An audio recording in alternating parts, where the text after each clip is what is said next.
White media ministry நண்பர்களுக்கு தேவனுடைய நாமத்தினாலே வாழ்த்துக்களை தெரிவித்துக் கொள்கிறேன். இன்று ஆபேத்நேகோ யார் என்று பார்க்க இருக்கிறோம். வாங்க நிகழ்ச்சிக்குள்ள போகலாம். ஆபேத்நேகோ என்ற பெயருக்கு பாபிலோனிய தெய்வமான நேகோவின் ஊழியக்காரன் என்று அர்த்தம்.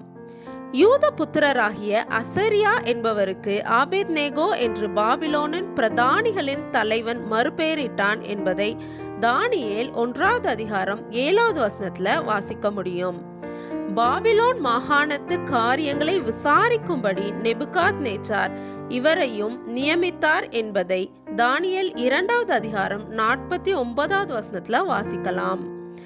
ராஜா நிறுத்திய பொற்சிலையை பணிந்து கொள்ளாததால் இவர் மேல் குற்றம் சாட்டப்பட்டது என்பதை தானியேல் 3வது அதிகாரம் 12வது வசனத்துல பார்க்க முடியும்.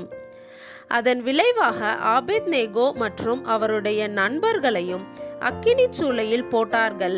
ஆனால் தேவன் அவர்களை ஒரு சேதமும் இல்லாமல் காப்பாற்றினார் என்பதை தானியேல் 3வது அதிகாரம் 13 முதல் 27 வசனங்கள்ல பார்க்க முடியும்.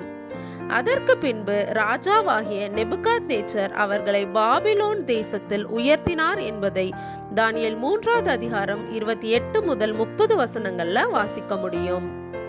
ஆபேத்நேகோ யார் என்று நாம் பார்த்தோம். இவரை பத்தி இன்னும் உங்களுக்கு இன்ஃபர்மேஷன் தெரிஞ்சிச்சுன்னா கீழே கமெண்ட் பண்ணுங்க. தேவன் தாமே உங்களை ஆசீர்வதிப்பாராக. ஆமேன்.